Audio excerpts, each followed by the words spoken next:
Bonjour, bonsoir mes embryons de l'horreur. J'espère que vous êtes bien terrifiés. Depuis l'affrontement avec Nadia, je pensais que tout était fini. Mais en réalité, le pire commençait. Parce qu'elle n'essayait plus de rentrer chez moi. Elle essayait d'entrer en moi. Je me réveillais, dans le salon, devant ma porte d'entrée. Parfois debout dans le noir, sans souvenir. Un matin, je me suis réveillée avec mes vêtements rangés, mes cheveux attachés. Le lit fait, je ne fais jamais ça. Quelqu'un avait vécu ma matinée à ma place. Une voisine m'a dit « Hier, tu avais une voix bizarre. » Et tu m'as fixé sans cligner des yeux. Je n'avais aucun souvenir de l'avoir vue. Puis un autre voisin. Tu marchais, lentement, ta tête penchée. On aurait dit « Passe-toi !» C'était moi. Mais quelque chose d'autre bougeait à ma place. Un voisin m'a montré la caméra du couloir. Je suis apparue, marchant comme une marionnette, bras raides, tête penchée. Et au moment où j'ai levé les yeux vers la caméra, j'ai souri. Un sourire énorme. Trop large, trop long. Ce n'était pas mon sourire. Le voisin m'a demandé « Non, pourquoi vous avez fait ça ?» Je n'ai rien pu dire, parce que je n'étais pas là ce soir-là. Un matin, je me suis regardée dans le miroir, et mon reflet a bougé une seconde après moi, comme s'il rattrapait un retard. Puis il a souri, un sourire que je ne faisais pas. Là, j'ai compris. Nadia ne vivait plus seulement dans l'ombre. Elle vivait dans mon reflet. J'ai retrouvé un message envoyé depuis mon téléphone. À 3h12, tu vas me laisser entrer. Que tu le veuilles ou non. Signé, N. Je n'avais aucun souvenir, aucune trace, aucune explication cette nuit-là. J'ai filmé mon sommeil pour comprendre. Sur la vidéo, on me voit dormir. Puis me lever doucement, les yeux fermés. Mais ce n'était pas moi. Mon corps bougeait d'une façon impossible. Comme si mes articulations n'existaient plus. Et quand la silhouette est passée devant la télé, j'ai vu son reflet, pas mon visage. Le visage de Nadia, avec ses yeux blancs et son sourire de sorcière. Un matin, j'ai retrouvé une phrase écrite sur mon mur, avec un feutre que je n'avais pas sorti. J'ai lâché le feutre. C'était ma main qui l'avait écrit. Mais ce n'était pas moi qui étais là. La vieille femme du 3e m'a dit « Pas quand ton reflet te regarde avant que tu ne bouges. Ce n'est plus toi. » Cette nuit-là, j'ai rêvé de Nadia. Elle était assise sur mon lit.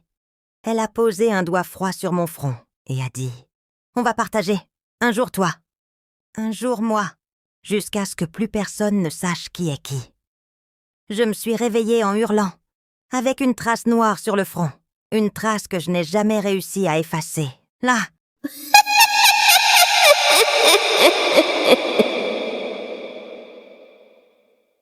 Cette nuit-là, j'ai enfin compris pourquoi personne ne voulait parler d'elle.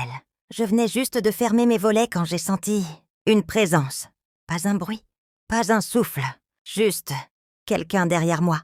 Je me suis retournée d'un coup. Personne. Mais dans la vitre, derrière mon reflet, il y avait elle, la voisine, le visage collé à la fenêtre, ses yeux complètement noirs, comme 2 trous sans fond. Un sourire étiré jusqu'aux oreilles, un sourire qui ne pouvait pas appartenir à un être humain. Elle a murmuré. « Toi, tu m'observes trop. Tu sais des choses. Maintenant, tu m'appartiens. » Et d'un coup, elle a disparu. Pas partie, pas éloignée. Disparue.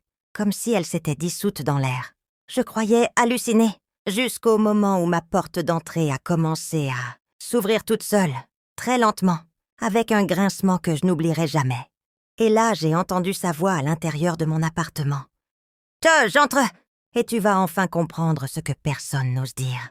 Quand j'ai entendu sa voix dans l'appartement, je me suis figée.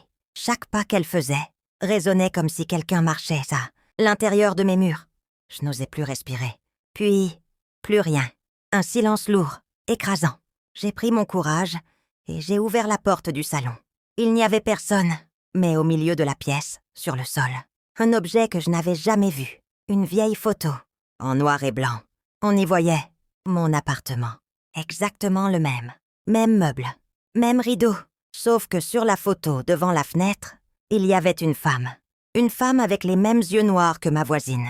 Au dos de la photo, une phrase écrite à la main. « Tu n'étais pas la première. Tu ne seras pas la dernière. Regarde mieux. Elle est déjà chez toi. » À ce moment précis, toutes les lampes se sont éteintes. Une seule chose est apparue dans le reflet de ma télé éteinte. Quelqu'un debout juste derrière moi. Et ce qui me glace le sang encore aujourd'hui, c'est que, quand j'ai eu le réflexe de me retourner, il n'y avait personne. Mais l'écran, lui, montrait encore son ombre. Vous pensez être en sécurité parce que l'histoire s'arrête. C'est exactement ce qu'elle veut que vous croyiez. Les vraies horreurs commencent quand tout devient silencieux. Revenez pour la prochaine histoire. Vous comprendrez pourquoi certaines ombres ne disparaissent jamais. N'oublie pas, abonnez-vous, likez et laisse-moi un commentaire pour donner votre avis.